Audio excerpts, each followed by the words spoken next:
अस्सलामुअलैकुम वरहमतुल्लाह। Lecture 8 cap 5 का start हो गया जी हमारा। क्या हाल है आप लोगों के? ठीक तो नहीं? ठीक तो नहीं? ठीक तो नहीं? मुश्किल सवाल है। चले अच्छा जी। कल जाते जाते क्वेश्चन 9 हमने किया था, तो जाते जाते किया था इसलिए हो सकता है इसमें कोई मसला हो, मैंने इसलिए इसकी कॉपी भाई से कही थी कर दें। कोई क्वेश्चन है तो पूछ सकते हैं आप। आखिरी पॉइंट दोबारा समझा दें। वाकई समझना है, किसी ने और नहीं समझना? चलो उस्मान के लिए समझा देते हैं। आप समझें ज़रा ध्यान से। पहले ना इसको पढ़ना ऐसे, यहाँ से शुरू करो, यहाँ से पहली लाइन नहीं पढ़ो। ZL had obtained a license for indefinite period on यकम जनवरी 12 by paying 150 million subject to renewal fee of 0.3 million at every 5 years। तो यकम जनवरी 12 को 150 मिलियन दे के ये लाइसेंस, ब्रॉडकास्टिंग लाइसेंस हमने खरीदा और हर 5 साल, हर 5 एवरी 5 ईयर्स ये 0.3 मिलियन देकर रिन्यू किया जा सकता है। ठीक है। अब 0.3 मिलियन क्या है? मिनिमल। इस वजह से हम ये कहेंगे कि लीगल लाइफ तो 5 साल है, लेकिन उसके अंदर रिन्यूअल पीरियड को ऐड कर लें। कितनी दफ़ा? वो तो कह रहा है हर 5 ईयर्स, तो +5 +5 प्लस इंडेफिनेट है, पता नहीं है, पता नहीं है कब तक रिन्यू करवा सकते हैं। यहां तक कोई पता नहीं था जब लिया था, इसलिए लीगल लाइफ में 5 प्लस इनडेफिनेट हो गया, तो वो लीगल लाइफ क्या बन गई? इनडेफिनेट। इसलिए लिखा हुआ था कि ये इनडेफिनेट पीरियड के लिए है। ठीक है। अब 150 तो हमने दे दिया था, 5 साल गुजरे होंगे, 31 दिसंबर 16 पे पूरे हुए होंगे। 17 के साल में, हम इस वक्त 18 में खड़े हैं, 17 के साल के पहले दिन भी ये रिन्यूअल हो गया होगा। इसी लाइसेंस के बारे में आगे वो ये कह रहा है, अप टू लास्ट ईयर, पिछले साल तक ये लाइसेंस एक्सपेक्टेड था कि ZL के कैश इनफ्लोज में कंट्रीब्यूट करेगा, पता नहीं कब तक करता रहेगा। ठीक है। अब 17 में ये रिन्यूअल भी हो गया, और बोलो कि हमारे साल में लाइसेंसिंग अथॉरिटी ने कहा बस बहुत हो गया, हम इसको मजीद रिन्यू नहीं करेंगे। तो during 18 broadcasting licensing authority intimate that broadcasting license of one of ZL's channel will not be further renewed. वो कौन सा है? उस जिसके बारे में ये बात कर रहा था। ठीक हो गया। इसका मतलब 18 में खड़े होकर हमें पता चला कि अब ये दोबारा रिन्यू नहीं होगा। आखिरी बार कब रिन्यू हुआ था? 17 के साल में। तो 17 के साल में रिन्यू हुआ था, ये कितना अरसा तक वैलिड था? 5 साल तक। 17 का साल गुजर गया, अभी कितने साल अगले रिन्यूअल में वैलिड हैं? 4 के पता लगा अब मजीद रिन्यू नहीं हो सकता। तो इस साल में खड़े, एस्टीमेट चेंज ही है, ये एस्टीमेट ही था, पता नहीं था, बस इसलिए कोई अमोर्टाइजेशन नहीं थी, पता लग गया। अब आपके सामने क्या है? ये 4 साल की रिमेनिंग लाइफ है, तो 150 को पकड़ के 4 साल पे अमोर्टाइज कर लेंगे। ये जनाब आपने एंड पर किया था ये। ठीक है। तो स्टार्ट में कोई आपके पास अमोर्टाइजेशन नहीं है, क्योंकि स्टार्ट क्या है? 17 का एंड, 17 के एंड तक इंडेफिनिट लाइफ थी, कोई अमोर्टाइजेशन नहीं, और इंपेयरमेंट भी नहीं हुई होगी, वरना वो बता देता कोई इंपेयरमेंट है। 18 के साल में आकर एस्टीमेट चेंज हुआ, और अब हमें पता लग गया कि अब इस लाइसेंस की हमारे पास जो लाइफ बची है वो कितने साल है। तो अब इस 150 की कॉस्ट को अगले 4 साल में एक्सपेंस आउट कर दें, अमोर्टाइज कर दें। तो हमने अमोर्टाइजेशन एक्सपेंस इस साल का रिकॉर्ड किया, और हम बुक वैल्यू निकाल चुके हैं। 150 माइनस 37.5 कितना बनता है? 112.5। ये लिखने ही लगे थे यहां पर कि आखिरी लाइन में क्या कहता है वो, और 18 के एंड पर लर्जा भी तारी हो गया है, मसला हो गया होगा, लाइसेंस भी कैंसिल हो गया है, हमारा चैनल नहीं चल रहा होगा सही, फड्डा पड़ गया होगा हमारा भी। ठीक है, सरकार से तो लाइसेंस भी कैंसिल, अब रिन्यू भी नहीं मजीद कर रहे, और हमारे चैनल पे अब लोग ज़्यादा आ भी नहीं रहे इस पर। ठीक है, तो जाहिर सी बात है रिकवरेबल अमाउंट कम हुई होगी, वो उन्होंने निकाल के दे दी, हमने नहीं निकालनी। क्या कह रहा है? 31 दिसंबर पे रिकवरेबल अमाउंट इस लाइसेंस की है 105। अब अगर तो बुक वैल्यू 105 से कम हो तो टेंशन ही कोई नहीं, कोई इंपेयरमेंट नहीं है। लेकिन हमने जब देखा 31/18 पर खड़े होकर, पहले 31/18 पे लाएंगे ना अपने इस इंटेंजिबल को, उस दिन ला रहे हैं, तो उस दिन आकर वो 112.5 की बुक वैल्यू शो कर रहा है, जबकि उसकी मैक्सिमम रिकवरी कितनी है 105। तो फिर ये क्या हो गया, इम्पेयर हो गया, ये ओवर स्टेटेड है इस वक्त, इसको राइट डाउन करके 105 में लाना पड़ेगा। ये जितना भी 7.5 जो भी बनता है, इस इतने रुपए की 7.5 रुपए की अमोर्टाइज ये इम्पेयरमेंट की आपको एंट्री करनी पड़ेगी। ये बुक वैल्यू है बिफोर इम्पेयरमेंट। इम्पेयरमेंट टेस्ट में आपने कंपेयर करना है इसको रिकवरेबल अमाउंट से। अगर तो ये 112.5 से ऊपर होती तो कोई इम्पेयरमेंट ना होती, नीचे है तो मतलब ओवर स्टेटेड है एसेट, इसको उठाकर लाना है रिकवरेबल अमाउंट पे, तो ये 7.5 से आप एंट्री पास करोगे, इम्पेयरमेंट डेबिट, इम्पेयरमेंट क्रेडिट। अब एक ऑप्शन ये था कि इसको यहाँ पे ना लिखते, अलग से एक और हेडिंग बनाते अक्यूमुलेटेड इम्पेयरमेंट की, और फिर उसका भी ओपनिंग 0 होता और 7.5 वहाँ ऐड होता, अल्टीमेटली पॉइंट तो यहीं पे ही था।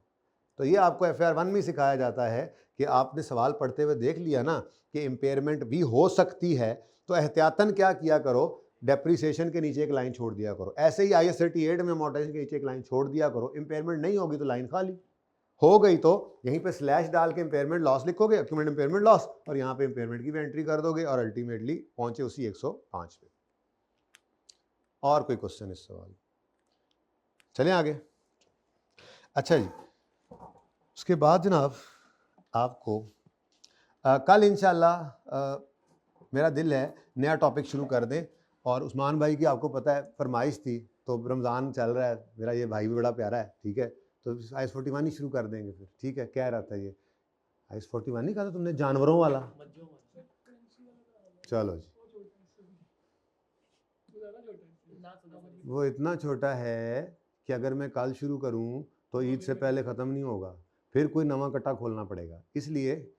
और इसमें भी अभी IAS 38 में क्वेश्चंस पूरे नहीं हुए, कुछ तो ऐसे हैं जो हम हो सकता है वॉल्यूम 2 के साथ कर रहे हो, कुछ चीज़ें होती हैं ना, लेकिन कुछ हमने अभी भी करने हैं, लेकिन वो मैंने इसलिए भी रोक रहा हूँ कि हाँ, कि आखिरी इम्पॉर्टेंट है कुछ नया ना करना पड़े, किसी भी तरह से कुछ नया ना करना पड़े अब ईद से पहले, जो कल शुरू हो जाए नया टॉपिक वो कंक्लूड हो, और अगर खुदा ना खास्ता एक आध दिन बच जाए तो मैं कुछ नया ना शुरू करूँ, तो ये मेरी कोशिश है ना, ठीक है। तो इसलिए जो 2-3 सवाल मैंने मजीद भी आज तो करेंगे, लेकिन कल फिर इंशाल्लाह हम IAS 41 साथ साथ चला लेंगे। IAS 38 के भी 2-3 सवाल मैंने आपसे करवाऊंगा, डिस्कस भी करूंगा, है सही अभी काम करने वाला, ठीक है। तो फिलहाल तो आपको कौन कौन से सवाल होमवर्क में दिए थे जी, 16 दिया था गालिबन, 16-18 बस, चलो आ जाओ फिर 16 पे आ जाओ फिर। 16 कैसा रहा, देखो वेबसाइट कॉस्ट मुश्किल है आसान, अच्छा ऐसे ही मेरा दिल कर रहा है, वैसे तो मैंने आपसे कहा था कि जब जब हमने सवाल करना है तब तब, ये आपके लिए भी है, हमने वो सफ़ा ओपन कर लेना है, कोई ज़रूरत नहीं है ज़्यादा अपने दिमाग पे बोझ डालने की। अगर आप 5-7 सवाल भी सिर्फ उसको देख के खोल के कर लेंगे ना, तो उसके बाद आपके पर्चे के अंदर जब सवाल आएगा तो आपको वो देखे बगैर भी याद ही होगा। लेकिन फिर भी ज़रा मेरा दिल कर रहा है हम ज़रा आपस में थोड़ा सा ऐसे ही ज़रा मुज़ाकरा कर लें। इंटरनली जनरेटेड वेबसाइट 2 तरह के यूज़र्स के लिए बनाते थे, इंटरनल और एक्सटर्नल। इंटरनल यूज़र्स के लिए जो बनाते हैं वो कैपिटलाइज, एक्सटर्नल के लिए जो बनाते हैं वो फिर देखना पड़ेगा, अगर तो सोलली फॉर एडवर्टीजमेंट पर्पज है तो एक्सपेंस आउट, और अगर फॉर ऑनलाइन सेल है तो कैपिटलाइज करेंगे। अब इंटरनली जनरेटेड है तो खुद बनानी है, तो वही रिसर्च डेवलपमेंट टाइप चक्कर है। तो रिसर्च वेबसाइट के केस में प्लानिंग फेज को कहते हैं, और डेवलपमेंट में सारी चीज़ें ही आ जाती हैं जो भी हैं, ठीक है। रिसर्च के अंदर हमने कहा था कि सबसे पहले तो हम फिजिबिलिटी बनाएंगे, ज़रूरत है कि नहीं है, फिजिबिलिटी बना ली तो उसके बाद फिर डिफाइन करेंगे क्या हार्डवेयर चाहिए क्या सॉफ्टवेयर चाहिए, फिर ढूंढेंगे वो बंदे के जो प्रोवाइड कर रहे हैं, और फिर सेलेक्ट कर लेंगे प्रेफरेंस। ये सारे फेज के जो इस फेज के जितने ये इन एक्टिविटीज़ की मद में कोई भी खर्चा हुआ तो एक्सपेंस। उसके बाद डेवलपमेंट शुरू हो जाएगी, जिसके अंदर वो ठीक है उन्होंने तोड़ के लिखा था इंफ्रास्ट्रक्चर वगैरह डेवलप करते हैं, फिर आप डिज़ाइन करते हैं, फिर कंटेंट डेवलप, ठीक है, वो 3 चीज़ें थी ना आई थिंक, ठीक है। लेकिन हमने तो उसको ऐसे ही पक्का कर लिया था कि हम सबसे पहले क्या लेंगे, WW लेंगे, डोमेन नेम लेंगे, उसके बाद हम ऑपरेटिंग सॉफ्टवेयर और हार्डवेयर को नहीं, और हार्डवेयर हो गया था, ऑपरेटिंग सॉफ्टवेयर ये अलग अलग है। ऑपरेटिंग सॉफ्टवेयर को हम डेवलप करेंगे और हम एप्लीकेशंस को डेवलप करेंगे, यानी कोडिंग करेंगे उनकी, फिर जो एप्लीकेशंस बन गई हैं उनको इंस्टॉल करेंगे और स्ट्रेस टेस्टिंग करेंगे। उसके बाद उसकी शक्ल निकालेंगे कि जब डब्ल्यू नहीं डब्ल्यू, जब डब्ल्यू लिख कर हमारी वेबसाइट को आए तो उसको क्या नजर आए, यानी ग्राफिक डिजाइनिंग करेंगे। उसके बाद फिर जब आए तो क्या सिर्फ फूल बूटे देखने आएगा या कुछ इन्फॉर्मेशन भी देंगे, तो फिर कंटेंट भी होना चाहिए, वो क्रिएट करें या परचेज करें उसको, फिर जो है वो। अब ये सब करने के बाद ये बिफोर वेबसाइट लॉन्चिंग ये सारे काम हो गए। अब कंटेंट भी क्रिएट हो गया, अपलोड हो गया, वेबसाइट रेडी हो गई और वेबसाइट लॉन्च हो गई। अब जब ये लॉन्च हो जाती है तो उसके बाद शुरू होता है ऑपरेशन। तो कैपिटलाइज करने हैं इस डेवलपमेंट वाले अरसे के खर्चे, अनलेस कि वो कैपिटलाइजेशन क्राइटेरिया मीट ना करें, यानी कैपिटलाइजेशन क्राइटेरिया मीट नहीं करेंगे तो कैपिटलाइज नहीं करना, और अगर कर जाएंगे तो इस कैटेगरी के अंदर जो डेवलपमेंट शुरू हुई थी, डोमेन नेम से शुरू हुआ था काम, वो कैपिटलाइज करने हैं। ठीक है। अब जब एक बार वेबसाइट चल पड़ी तो अब इसको मेंटेन करने के खर्चे होते हैं, जिसके अंदर हमने कहा था कि हम क्या करेंगे, रजिस्टर करेंगे सर्च इंजन के साथ, फिर एनुअल फीस वही आ गई रनिंग में। ठीक है, आपने वेब सर्वर की कोई फीस वगैरह दे दी, आप सिक्योरिटी को चेक कर रहे होगे, अपडेशन कर रहे हो, आपने वही तो नहीं 2 साल पहले वेबसाइट बनाई थी तो वही तस्वीरें और वही रेट्स पड़े हुए, नहीं, आपको अपडेट करना पड़ेगा।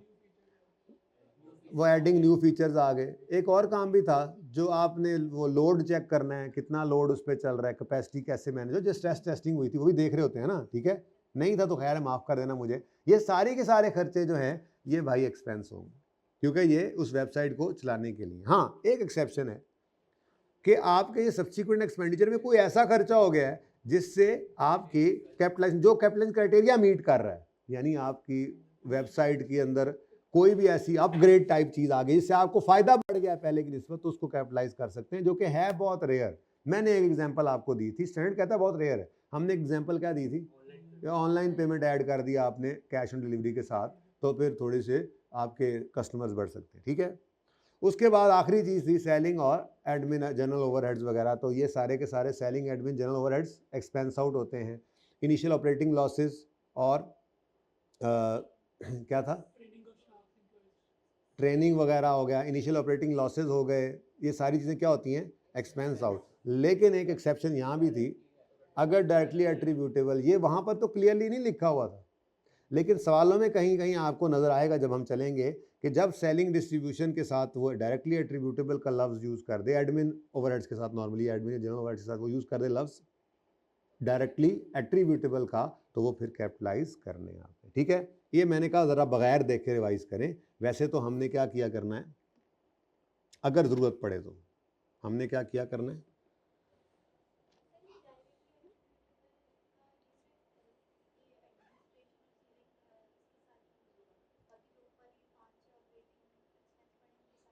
जी वो तो होते ही डायरेक्टली एट्रीब्यूटेबल है ना, लेकिन वो ऑपरेशंस के लिए, वो चलाने के लिए हैं। ये सेलिंग एडमिन इस तरह से हो सकते हैं कि जब हमारी वेबसाइट बन रही थी उस टाइम में हमने अपने आईटी मैनेजर को कहा कि यार ये डेवलपर तो आए बैठे हैं, आप भी ज़रा इनके पास बैठ जाया करें कि ये क्या काम करते हैं, अपने मतलब का काम करें, गड़बड़ ना करें।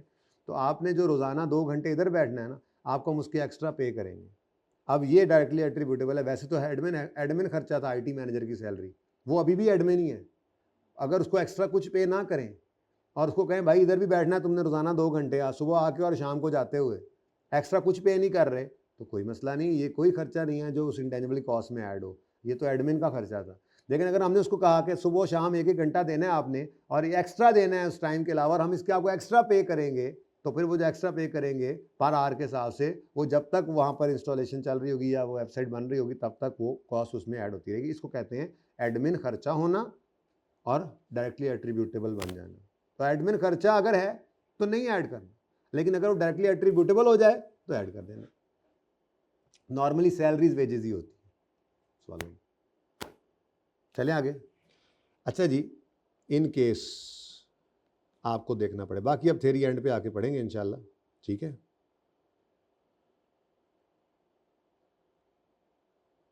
ये इन केस ज़रूरत पड़े तो यहाँ से चाती मारा करेंगे। ठीक है, आप ऐसे ही करते रहें, अभी याद हो भी गया तब भी करते रहें, हो गया ना याद, अल्लाह ने किया हो गया याद। ठीक है, तुम तो साइड पे हो जाओ यार, चलो हो गया याद, अच्छी बात है। ये जो पेज को बार बार देखना है ना, ये दिमाग में आपके इस पेज को नक्श कर देगा। पर्चे में याद ये जो हुआ है ये रहे ना रहे, पर्चा दिमाग में ज़रूर आ जाएगा आपके इंशाल्लाह। सवाल जब आप सामने आएगा तो चीज़ें आपकी, तो ये हर दफ़ा सवाल करते हुए इसको ओपन कर लेना, कुछ नहीं होता, ठीक है। बस आपको जहन में बैठ गया ना। अब बस मेरा मशवरा ये है कि जब कभी आपने वेबसाइट कॉस्ट वाला कोई सवाल करना है, इस सफ़े को ओपन करके रख लेना है और एक नज़र डाल लेनी है। कुछ नहीं होता, आपको याद कम नहीं होगा, उल्टा बढ़ेगा। ये सफ़ा आपके दिमाग में बैठता चला जाएगा, ठीक है। अच्छा जी, 16 में कहता है compute the cost of website for initial measurement. ठीक है जी, कॉस्ट निकाल लेते हैं। Also discuss reasons for not inclusion of any of above cost in the, ठीक है, तो वो भी बताना पड़ेगा। ये आदत है आजकल लाइक है। Ajwa limited is engage in business of manufacturing and trading of consumer goods. On 1 July 2021 AL launched its own website. Launch कर दिया उन्होंने किस दिन?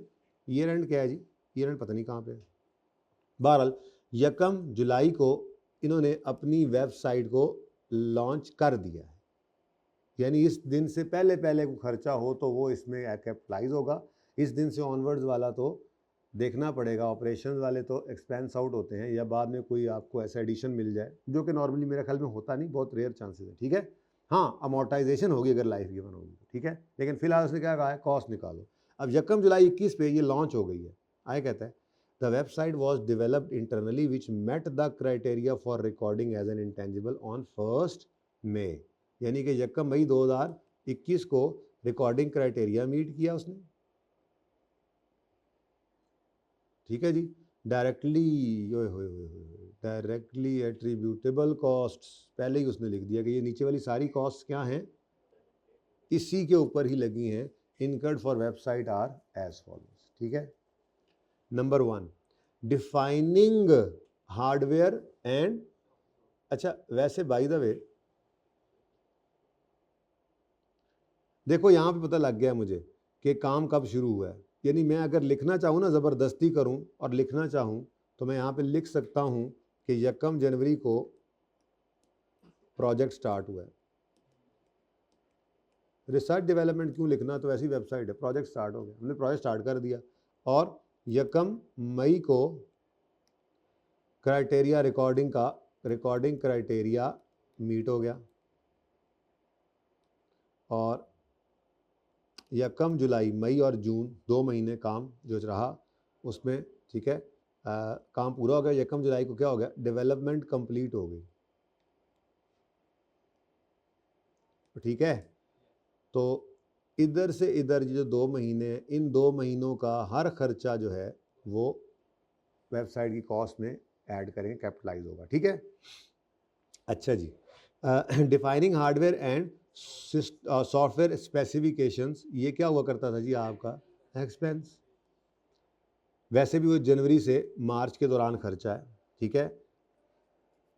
1 मई को जाकर क्राइटेरिया मीट हुआ है, तो उससे पहले वाले तो सारे खर्चे वैसे भी अगर कोई प्लानिंग फेज से निकल भी आए तो आपने उनको, क्योंकि क्राइटेरिया मीट नहीं हो रहा, क्योंकि जो हमने आगे डेवलपमेंट फेज देखा था उस डेवलपमेंट फेज के आगे लिखा हुआ है कि these are capitalised, however if recording criteria of IS 38 is not met then.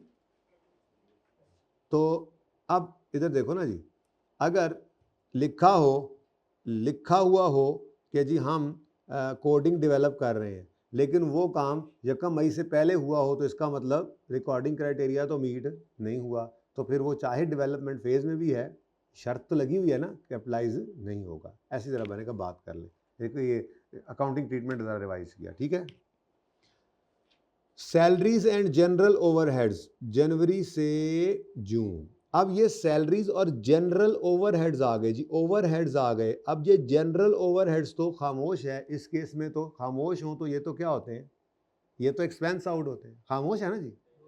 कहाँ खामोश है, कहाँ खामोश है, ऊपर क्या लिखा हुआ है, directly attributable costs incurred for website are as follows. तो ये नीचे वाली सारी कॉस्ट्स क्या हैं, डायरेक्टली एट्रीब्यूटेड। इसका मतलब ये ओवरहेड्स भी और सैलरीज भी ये डायरेक्टली एट्रीब्यूटेबल है। लेकिन हमारे पास एक और मामला आ गया ना, जनवरी फरवरी मार्च अप्रैल के 4 महीने जो हैं, इनमें तो हर खर्चा ही क्या होना है, ये 4 मंथ्स का खर्चा क्या होना है, एक्सपेंस। अब वो कह रहा है जनवरी से जून 6 महीनों की ये सैलरी है, तो 6 महीनों की जो सैलरी है इसको डिवाइड बाय 6 करोगे तो पर मंथ हो जाएगी।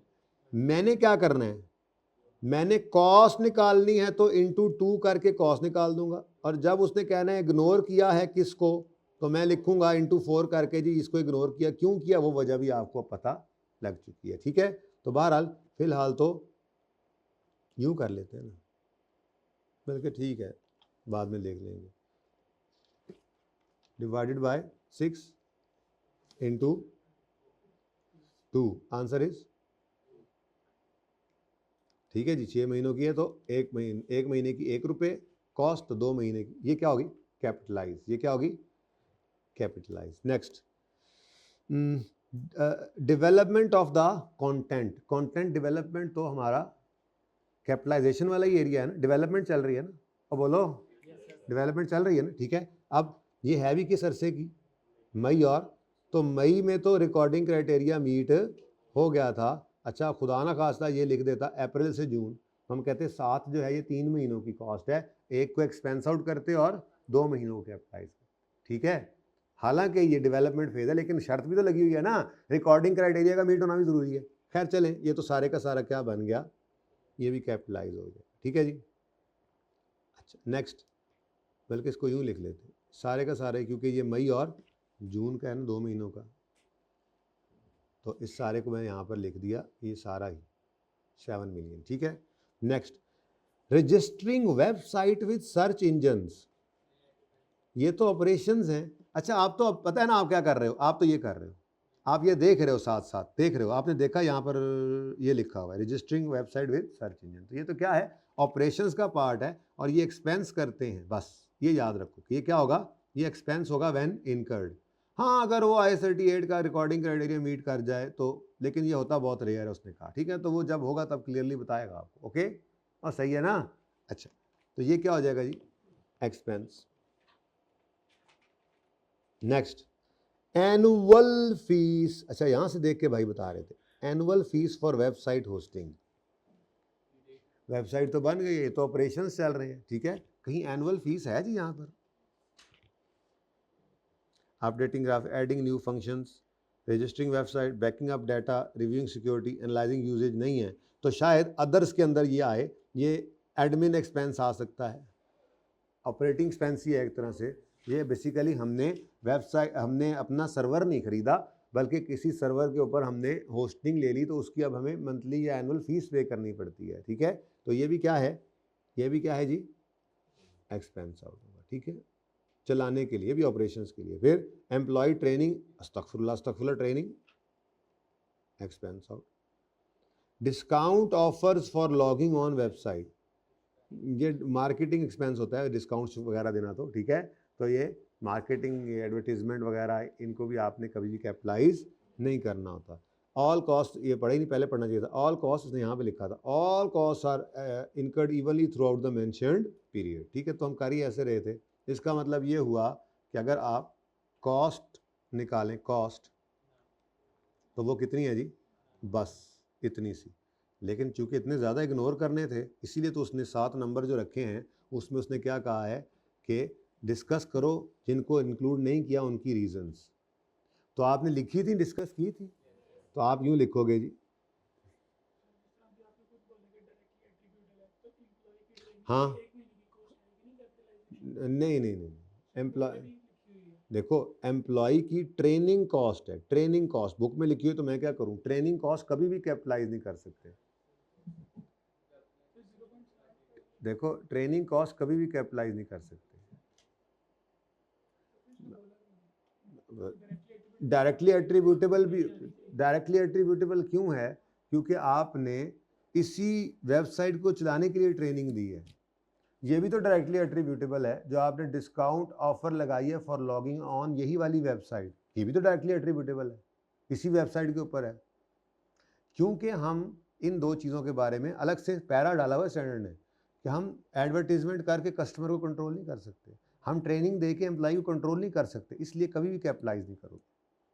ठीक है, बाकी सेलिंग एडमिन अगर डायरेक्टली एट्रीब्यूटेबल हैं बेशक ऐड करो, पर ट्रेनिंग वगैरह नहीं, एडवर्टीजमेंट नहीं कर सकते, स्पेसिफिकली एक्सक्लूडेड है। सोल्यूशन में कहीं नहीं लिखा होना चाहिए, मेरे ख्याल से लिखा हुआ तो उसको सही कर लें। ठीक है, लिखा हुआ है कहीं पे, केड़े सोल्यूशन से देना है भाई हैं?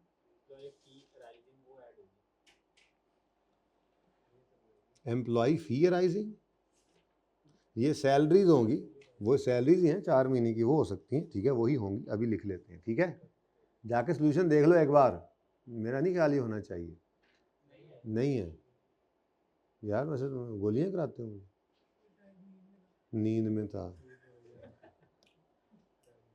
अच्छा, वो ये चीज़ है बेटा, वो ये चीज़ है जो सैलरीज है ना, सैलरीज एंड वेजेस, वो 2 महीने की कैपिटलाइज की हैं तो 4 महीने की एक्सपेंस आउट होनी है, ठीक है। अच्छा जी, अब हम लिखेंगे इनके बारे में कुछ इस तरह से, डिस्कस करना है ना, रीज़न बतानी है, ठीक है।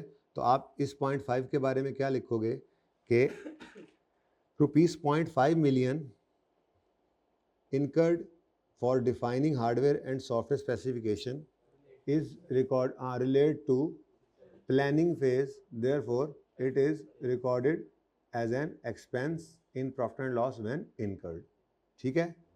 Next,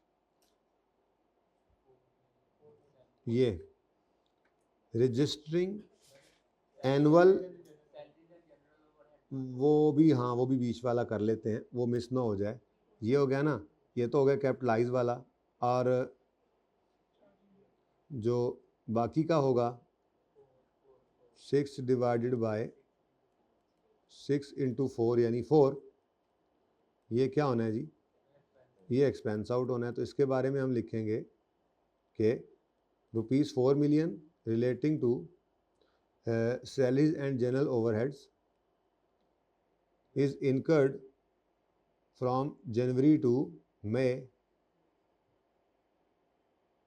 and recording criteria was only met on 1st May, January, February, March, April, अप्रैल लिख लेना, ठीक है, जब का महीना लिखना, अप्रैल लिख लेना। Therefore this shall also be recorded as expense in profit and loss account, ठीक है, बस रिकॉर्डिंग क्राइटेरिया का जिक्र कर दिया आपने। उसके बाद इन दोनों को इकट्ठा कर लो, क्योंकि ये ऑपरेशन की कैटेगरी में थे तो इनको इकट्ठा लिख सकते हो, टाइम बचा सकते हो, अलग भी लिख सकते हो लिखना चाहो तो, लेकिन इकट्ठा लिख दो। आप लिखोगे registering website with search engine and annual fee for website hosting are operating costs या operating expenses, therefore these are recorded as an expense when incurred, बता दिया उसको आपने। Next, employ training and discount offers, IS 38, इसके बारे में वही जुमला लिख दिया करो, IS 38 prohibits capitalisation of employ training cost and discount offer for logging on website, therefore these are also recorded in P&L as an expense, ठीक है जी, ओके। तो 7 नंबर अब लेना आसान होता जा रहा है। नेक्स्ट कौन सा क्वेश्चन था जी, ये 17 हो गया था, इजी था जब किया था, बोलो।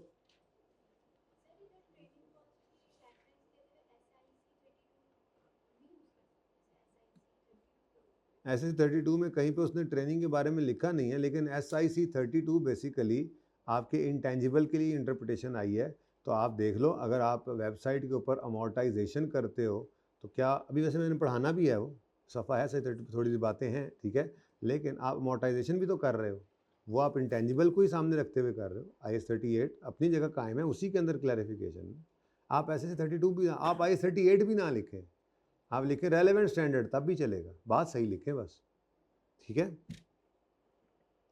18वां दिया जी होमवर्क में, कैसा रहा ये सवाल? मसला सिर्फ ये है, एंट्रीज मांगे हमसे, नोट मांगे, हम खा पी जाएं सवाल को, डिस्कस कहता है ना तो हमारा दिल थोड़ा सा बुरा हो जाता है कि यार इतना अच्छा ये टॉपिक हमें आता है और हमसे अंग्रेजियाँ लिखवा रहा है यार, हमसे एंट्रियाँ करवाओ भाई, हमसे जो है वो नोट बनवाओ, हमसे एक्सट्रैक्ट्स बनवाओ, वो गलत करवा के करेक्शन करवाओ, हम सब कुछ करने को तैयार हैं, पर डिस्कस मत करवाओ, है ना। करो, ये कोशिश करो, होने लग जाएगा ये भी इंशाल्लाह। Discuss how the above transaction should be dealt with in SL's books for the year ended 30 June 2022 in accordance with IFRS, ठीक है जी। The following transaction pertains to Sapphire limited for the year 30 June 2022 on यकम जुलाई 22। अच्छा, जब ये 30 जून 22 आ गया ना जी, 21 sorry 30 जून 22 आ गया तो यहाँ पे लिख लिया करो, मैंने कई बार आपको कहा है यकम जुलाई 21 से 30 जून 22, ताकि आपको कोई गलती को मुगालता ना लग जाए। ठीक है जी, ज़रूरत पड़ने पर आपके सामने ये डेट्स हों आपका फाइनेंशियल ईयर, चूँकि कैलेंडर ईयर से हिल गया है तो आप ना हिल जाएं। अच्छा, ऑन 1 जुलाई 21, इधर हमारे साल के पहले दिन, SL acquired a licence, SL acquired a भाई लाइसेंस। किया तूने सवाल? कहाँ किया? कल से दोनों रजिस्टर लाया करो, वरना तुम्हें घर भेज दूंगा जहाँ पे तुम्हारा दूसरा रजिस्टर होगा। ठीक है ना? अच्छा जी, SL acquired a license against cash consideration of 50, SL incurred cost of 3 million which includes refundable taxes of 1 million for transferring the title to its name. अब डिस्कस करना है ना जी, अगली बात तो कह रहा है वैलिड फॉर 5 years है, फिर रिन्यूअल है, फिर रेजुअल वैल्यू है, ये सारी बातें बाद में देखेंगे। फिलहाल मेरा मशवरा इनिशियल मेजरमेंट की बात कर लें। ठीक है, तो हमने सबसे पहले तो, अगर नंबर ज़्यादा नहीं है, 2 पॉइंट्स हैं, फिर भी चलो 4 नंबर भी थोड़े नहीं हैं, आप एक लाइन डाल दो ऊपर कि इंटेंजिबल को हम रिकॉर्ड कब करते हैं? जब फ्यूचर इकोनॉमिक बेनिफिट्स प्रॉबल हो, कॉस्ट लायबली। अब इनिशियल मेजरमेंट जो कॉस्ट पे होनी है ना, उसके बारे में थोड़ी सी बात हम कर लेते हैं जी, कि आपका 50 तो था ही, ठीक है, लेकिन 3 million जो आपने पे किया है, इसमें 1 million क्या है? तो इसका मतलब आप 50 + 2 यानी 52 पर इंटेंजिबल को रिकॉर्ड करेंगे। ठीक है, और 1 को क्या करना है आपने? कॉस्ट में ऐड नहीं करना, क्योंकि ये क्या है? रीफंडेबल है। अब आप इसके बारे में लिखोगे कि this intangible licence shall initially be recorded at its cost of 52 million, bracket में लिखोगे 50 + 2, 50 + 2, या यूँ लिख सकते हो 50 + 3 - 1। ठीक है, ज़्यादा बेहतर है। फिर फुल स्टॉप के बाद लिखोगे कि 1 million relating to refundable taxes are not added to cost. ठीक हो गया, थोड़ा सा बता दिया आपने उसको। अब इनिशियल मेजरमेंट हो गई।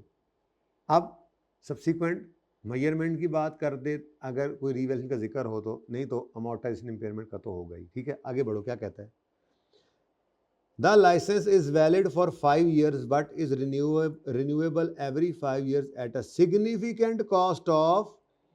तो लीगल लाइफ क्या है जी? लीगल लाइफ 5 साल है। ठीक है जी, और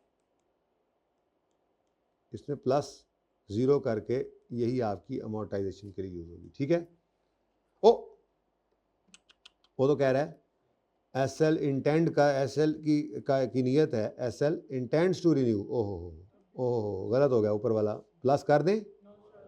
मैंने आपको कहा था इसकी इंटेंशन की बात नहीं है, स्टैंडर्ड कहता है बस मेरा असूल क्या है, अगर मिनिमल है रिन्यूअल कॉस्ट तो फिर इंटेंशन को छोड़ो, ऐड करो, और रिन्यूअल नहीं है, इंटेंशन को छोड़ो, ऐड नहीं करना। इंटेंशन को नहीं मानता स्टैंडर्ड इसमें। ठीक है, तो SL intend to renew licence only once and then sell the licence at the end of. ठीक है जी, छोड़ो इसको, क्या कर दें, इसकी इंटेंशन हमारे लिए रेलेवेंट नहीं।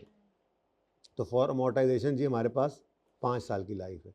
SL estimates that residual value, SL estimates that residual value of license would be 12 and 9 at the end of 5। इसका क्या करें? अमोर्टाइजेशन निकालते हुए माइनस करेंगे, गिवन है ये ना, इंटेंजिबल है, इसकी रेजिडुअल वैल्यू अज्यूम करनी है to be 0 unless active market exist करती हो या कमिटमेंट बाय थर्ड पार्टी हो। यहाँ पे ना तो एक्टिव मार्केट है ना कमिटमेंट बाय थर्ड पार्टी है, ये तो इनका अपना ही अंदाजा है। ठीक है, अब इनिशियल मेजरमेंट की आपने बात कर ली, अब सब्सिक्वेंट मेजरमेंट की बात करते हैं। बल्कि आप सब्सिक्वेंट मेजरमेंट में तो दूसरी कोई जिक्र है नहीं, इसलिए आप cost revaluation model, cost model की तरफ ना जाओ, सिर्फ अमोर्टाइजेशन इम्पेयरमेंट का जिक्र कर दो। ठीक है, तो आप ये कहोगे कि as the licence has a definite life, therefore it shall be amortized over shorter of its useful life or legal life।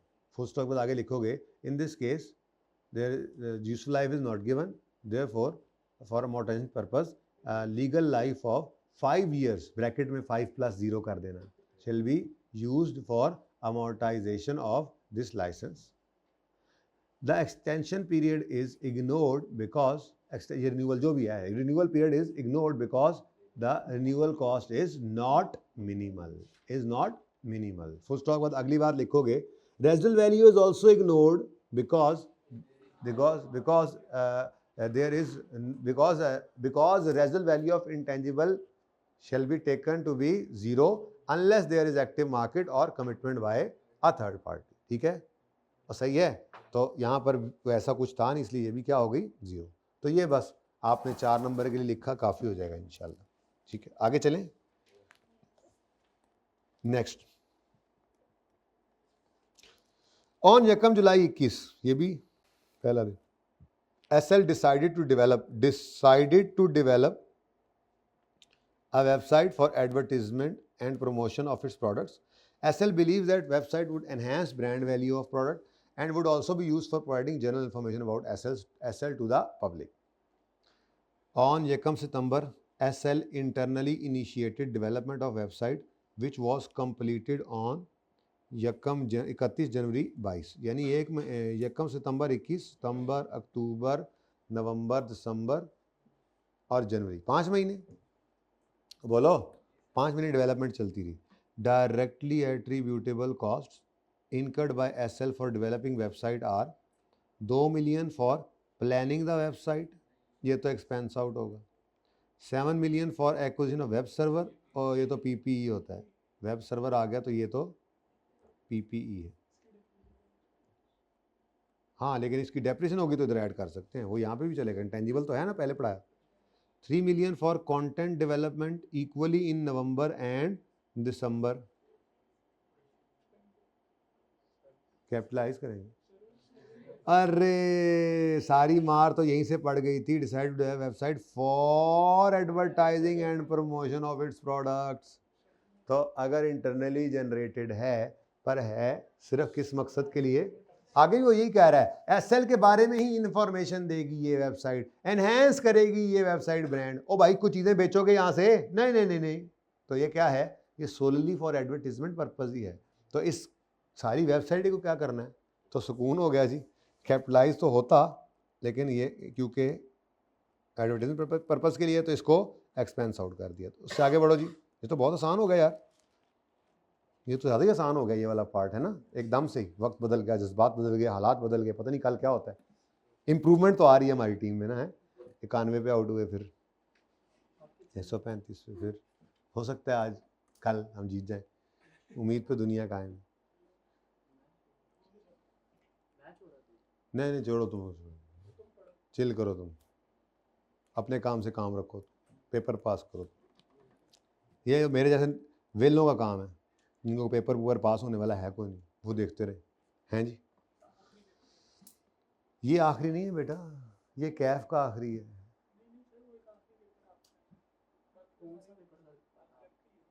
हाँ वो पेपर तो सबका ही रहता है, आखिरत वाला, अल्लाह माफ। और लेकिन एग्जामिनर, हाय हाय अल्लाह, एक बद्दू है हज़ूर नबी करीम सल्लल्लाहु अलैहि वसल्लम खिदमत में, तो जब ये आखिरत का और हिसाब किताब का जिक्र हो रहा था, तो कहने लगा या रसूलुल्लाह सल्लल्लाहु अलैहि वसल्लम हिसाब लेगा कौन, तो आप सल्लल्लाहु अलैहि वसल्लम ने फरमाया कि अल्लाह। कहते हैं फिर खैर, कहता है फिर खैर, आप सल्लल्लाहु अलैहि वसल्लम ने फरमाया देखो इसका उसने ज़न अल्लाह से।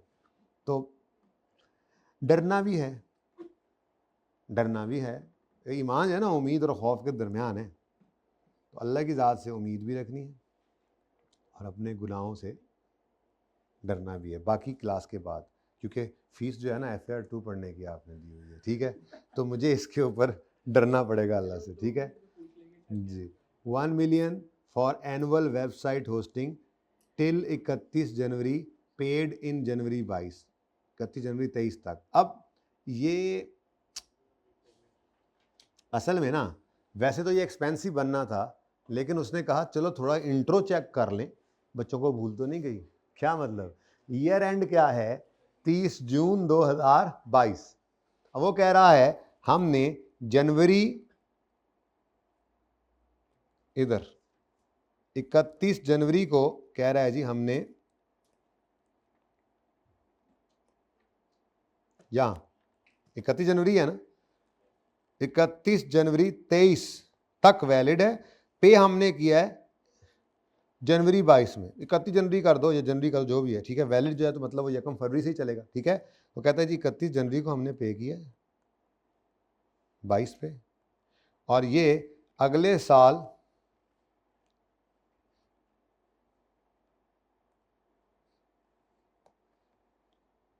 31 जनवरी तक क्या है, वैलिड। को मसला इससे आपको, आपको है ना मसला? आपको नहीं होगा, मुझे तो बहुत मसला है। मैचिंग कॉन्सेप्ट है ना जी। आपने इस साल में, आपका यहाँ पे ईयर एंड हो रहा है जी, ये 30 जून 22 तक आपने जितनी सर्विस वेब होस्टिंग जितनी करवा ली है वो आपका खर्चा है, और अगर आपने उससे आगे किसी अरसे के पैसे पे कर दिए हैं तो ये आपके लिए क्या है, प्री पेमेंट। ये क्या है, प्री पेमेंट। तो आपने यहाँ पर खड़े होकर पेमेंट कितनी की, तो ये अब सिर्फ इसी की ही मैं बात कर देता हूँ फिर आपको, ठीक है, बाकी तो सिर्फ ज़बानी कलामी है, ठीक है। इसके बारे में आप क्या कहोगे, 2 million for planning and 3 million for content development shall be recorded as an expense in P&L because website is solely for the purpose of advertisement and promotion, ठीक है। while web server shall be recorded as a property plant and equipment, इसको expense में फेंक देना। Web server तो आपका PPE ही है, इसी के ऊपर ये वेबसाइट भी आपकी होस्ट हो रही है, कोई और भी हो रही होगी, कोई और भी करेंगे आप, ये आपका पीपीई है, ठीक है। इसके बारे में आप वही लिखोगे कि web server is a tangible asset and it shall be recorded as a property plant equipment, ठीक है, and it shall be depreciated over its useful life। ना यूजफुल लाइफ हमारे पास है ना, हम वो फिगर निकाल सकते हैं, बता जरूर देंगे, ठीक है, सही है। और आती है बात आपकी annual hosting, website hosting fees की। तो इसके बारे में अब आप कहोगे कि website hosting fees is charge to P&L as an expense, however as this website hosting fee is paid for the period which is beyond our year end, therefore a prepayment shall also be recorded in balance sheet amounting to। अब ये वाली बात मैं अंग्रेजी पहले मैं entry कर लेता हूँ, फिर अंग्रेजी में बता दूंगा, ठीक है। तो जनवरी के अंदर यहाँ पे आपने जो पेमेंट की उसकी एंट्री आपने कर दी, अगर सही वाली एंट्री करूँ तो मैं प्रीपेड डेबिट कैश क्रेडिट कितने से, ठीक है। उसके बाद ये प्री पेमेंट आपने सही वाली एंट्री की, पढ़े लिखे अकाउंटेंट, अब FR 2 में आ गए। ये थोड़ी है कि आप पहले गलत एंट्री करके सही करेंगे, आप सही एंट्री करें। प्री पेमेंट आज 1 जनवरी पे ये क्या है, 1 फरवरी पे, 31 जनवरी 1 फरवरी पे क्या है, ये प्री पेमेंट। ईयर एंड आया तो आपने कहा जी फरवरी मार्च अप्रैल ते मई 4 महीने, तो जून 5 महीने आपने, हमने ये सर्विसेज यूज अप कर ली हैं, तो 1 रुपये को, 1 रुपये में से 5 को क्या कर दो, 5 महीने को क्या कर दो आप, खर्चा बना दो। तो 1 डिवाइडेड बाई, ये 12 महीनों का था, क्योंकि ये 1 जो है ये वैलिड है कितना अरसा जी, पूरा 1 साल। हमें इस वक्त 5 महीने चाहिए जी। ओ इंटू 5.48 एक्सपेंस में चला जाएगा। अब ये एंट्रियां थोड़ी करनी है, ये तो आपने उसको अंग्रेजी में लिख के बताना है, ठीक है जी, ओके। तो अब आप इसके बारे में इसको लिख देना, मैं बल्कि और भी आगे बढ़ जाता हूँ। ये एंट्रीज आप कर चुके, एक्सपेंस डेबिट और क्या कैश क्रेडिट करें, फिर आप प्री पेमेंट क्रेडिट होगी जी, 42 है। अच्छा अब ये ना, ये ऐसे मैं एक्सट्रैक्ट्स बना देता हूँ, ठीक है। तो P&L में आपको नज़र आएगा क्या जी, एक्सपेंस लंबा सा नाम है, उसका नाम लिख के एक्सपेंस है, ठीक है। अब वो एक्सपेंस कितना नज़र आएगा, 0.42, ठीक है। जबकि बैलेंस शीट के अंदर आपको करंट एसेट्स के अंदर प्रीपेड खर्चा नज़र आएगा, प्रीपेड होस्टिंग फीस, ठीक है। तो प्री पेमेंट नज़र आएगा आपको, अब वो 1 माइनस 0.42 कितना आएगा, 0.58, ठीक है जी। तो ये आपकी कहानी है। अब इसको आपने लिखना है अपनी सलीस सी उर्दू ज़बान के अंदर, अंग्रेज़ी ज़बान के अंदर, उर्दू नहीं अंग्रेज़ी जी।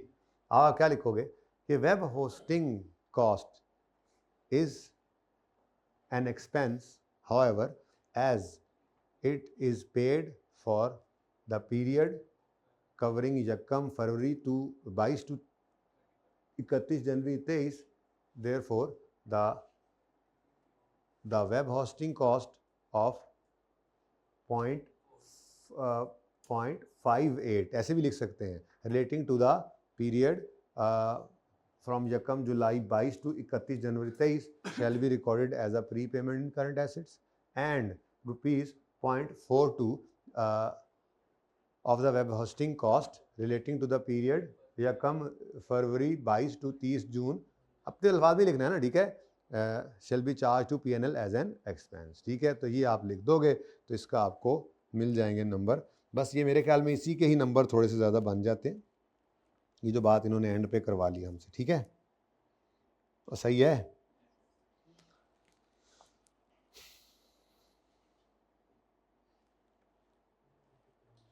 ये सवाल मैं अभी आपको खुद कराता हूँ इंशाअल्लाह।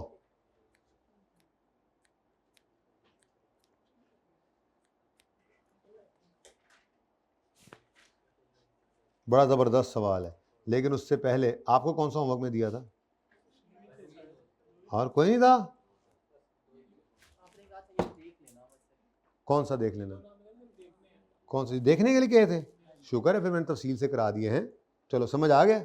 और किस किस ने देखे नहीं, सिर्फ कर भी दिए थे। ये चीज़ मेरे अजीज हम वतनों। अच्छा जी, सवाल को ज़रा देख लें।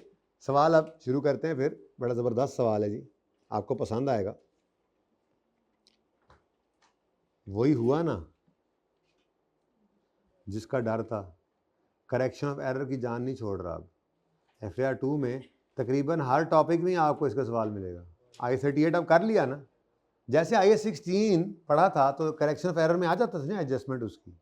IS-38 के सवाल को, IS-38 को जब पढ़ लिया तब करेक्शन करवाएगा, करवा सकता है, गलती होगी करेक्शन कर दो।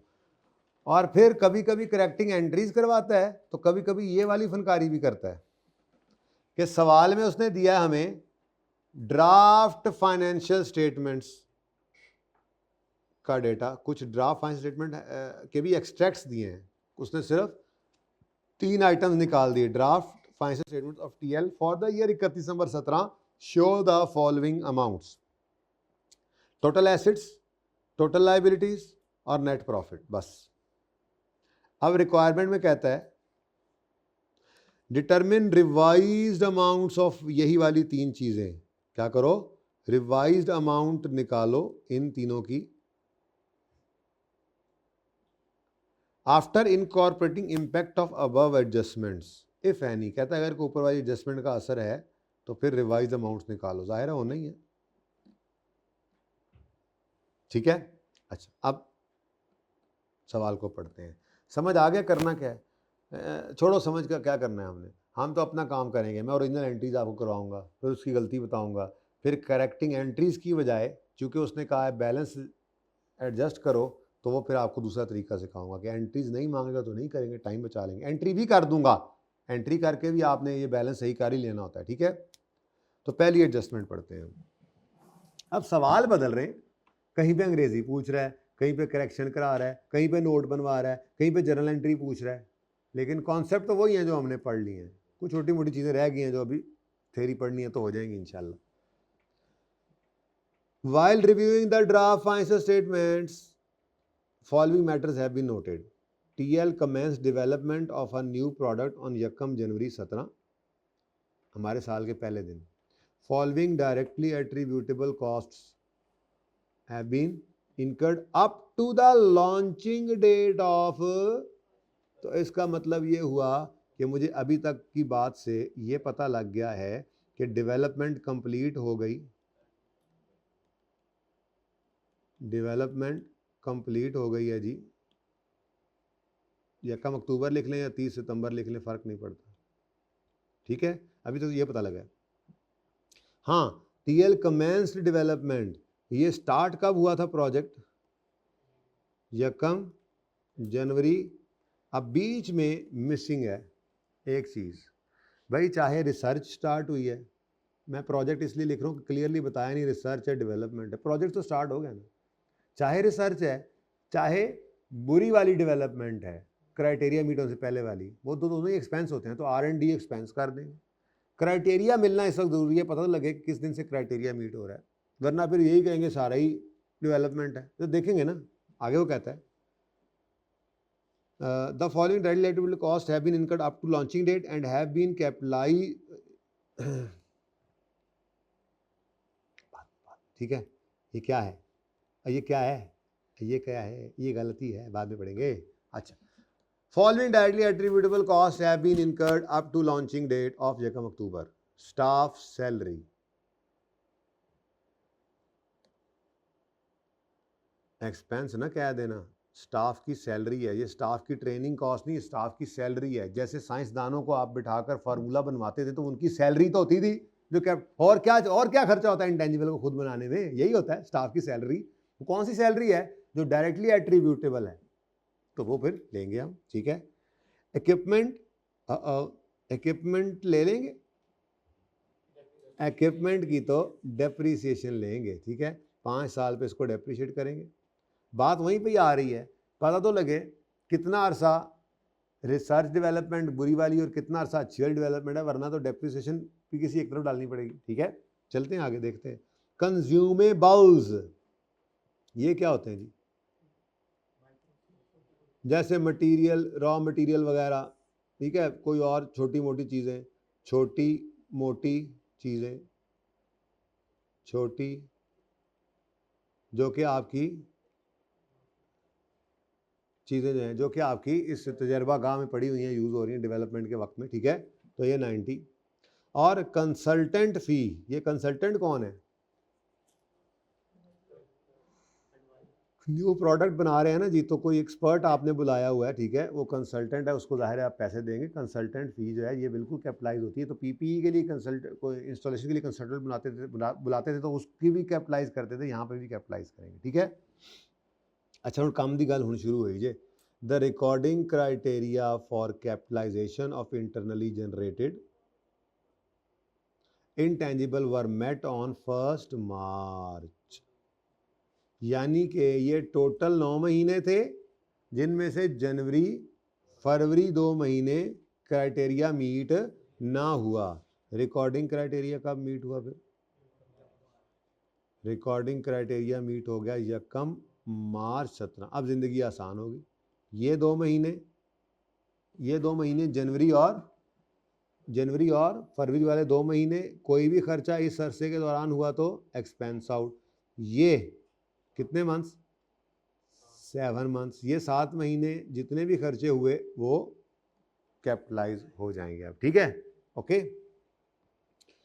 तो कंसल्टेंट फ़ी वगैरह वगैरह सारा कुछ अब देखते हैं वो क्या कह रहा है। वो कहता है ऑल कॉस्ट्स, ये वाली, ये सारी इन्हीं की बात, all cost have been incurred evenly during the period except equipment which was purchase specifically for this product on.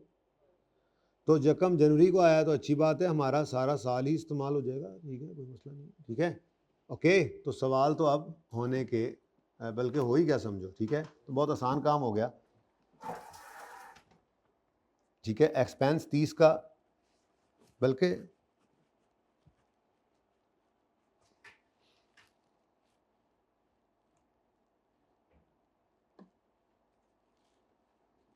यूँ कर लो ना, आसान कर लो, ये तो सारे ही एक जैसे ही हैं। मैं तो ये मशवरा दूंगा आपको कि इनका टोटल कर लो, या 692 में से 360 माइनस कर दो, या फिर यूँ कर लो, कैपिटलाइज होना है, कैपिटलाइज होना है, कैपिटलाइज होना है इन्होंने, ऐसे ही है ना। तो इनका टोटल कर लो, आपकी मर्ज़ी है, आपकी मर्ज़ी है। ठीक है, कितना? 300 कितना बोला? 32। ठीक है, या ये कर लो, या आप ये भी कर सकते हो कि 360 को यहाँ से शो ही करनी है ना वर्किंग, ये भी 332 ही बनेगा। ऐसे ही है, बोलो नहीं, चेक कर लो, एक ही काम ठीक है। ठीक है, ये जो कैपिटलाइज होना है ना जी, अब ये 332 जो है, इसका मसला ये है, ये 332 यकम जनवरी 17 से 30 सितंबर 17 तक इवनली खर्च हुआ है सारा, जो भी खर्चे हैं इसके अंदर। हमने 2 महीने एक्सपेंस में फेंकने हैं और हमने 7 महीने कैपिटलाइज करने। नहीं समझ आई? लिखा हुआ है 332 में, कर लेते टोटल तो तुम्हें ये दिन ना देखना पड़ता। अगर तुम भी कैलकुलेटर जो उल्ली लगाने के लिए साथ रखा हुआ है, मोबाइल में तुम्हारा हाथ गया, कैलकुलेटर पे नहीं गया, साथ ही पढ़े थे दोनों। अगर तुमने ये कर लिया होता ना 30 जमा 90 जमा 212, तो तुम्हें ये दिन आज ना देखना पड़ता। ठीक है बेटा, इस इंटेंजिबल को आपने करना है क्या कहते हैं 9 महीने टोटल, 2/9 और 7/9। ये अलग है, इक्विपमेंट अलग है। इक्विपमेंट को खरीदने की एंट्री भी करवाऊंगा, इक्विपमेंट को अमोर्टाइज डेप्रिशिएट भी करेंगे। फिर इक्विपमेंट की डेप्शन के बारे में है पहले 2 महीने और 30 सितंबर के बाद वाले भी पता नहीं कितने महीने। किधर चल पड़े हो? 332 अलग है तो अलग है फिलहाल। अभी इक्विपमेंट को साइड पे रखो, इक्विपमेंट को कहीं नहीं लेके जाना अभी। ठीक है, कंज्यूमेबल,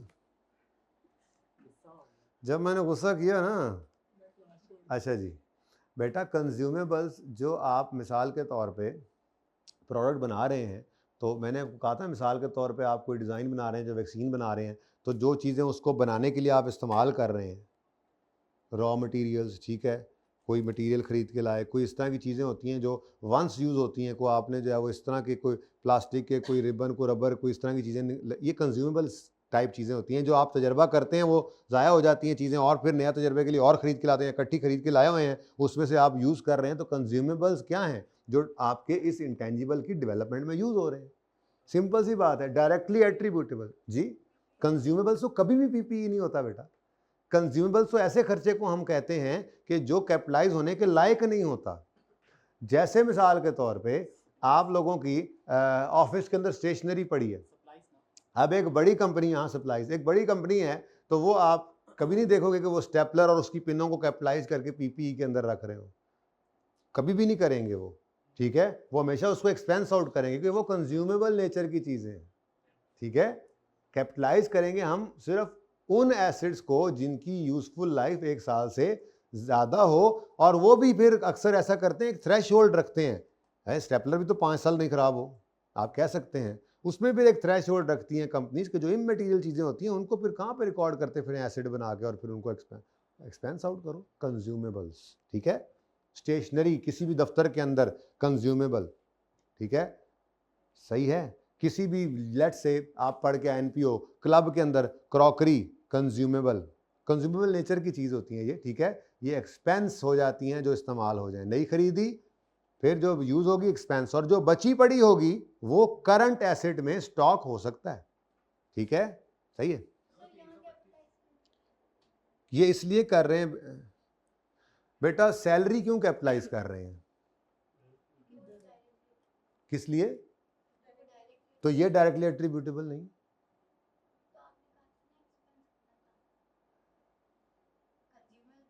एक्सपेंस होते हैं, तो सैलरी भी तो एक्सपेंस ही होती है, कंज्यूमर्स भी एक्सपेंस होते हैं, कंसल्टेंट फी भी एक्सपेंस होती है, पर ये एक्सपेंस किस लिए इनकर हो रहा है? ताकि हमारा इंटेंजिबल बन जाए, तो इसलिए ये एक्सपेंस इंटेंजिबल की कॉस्ट में जाके ऐड हो गया, पीएनएल में नहीं गया, और फिर इंटेंजिबल बन के फिर वो एक्सपेंस बनेगा, अमोर्टाइज होगा। खुदा तो हिदायत दवे, होश च है हो ना, मैनू डराओ यहो जी गल्लां करके। अच्छा, समझ आ रही है? चले मजाक अपार्ट, समझ आ रही है? ठीक है, अब 332 को पकड़ के मैं एंट्री करता हूँ, फिर देख लेंगे। ठीक है, पहले पार्ट 2 शुरू कर लें, बहुत लेट हो गया।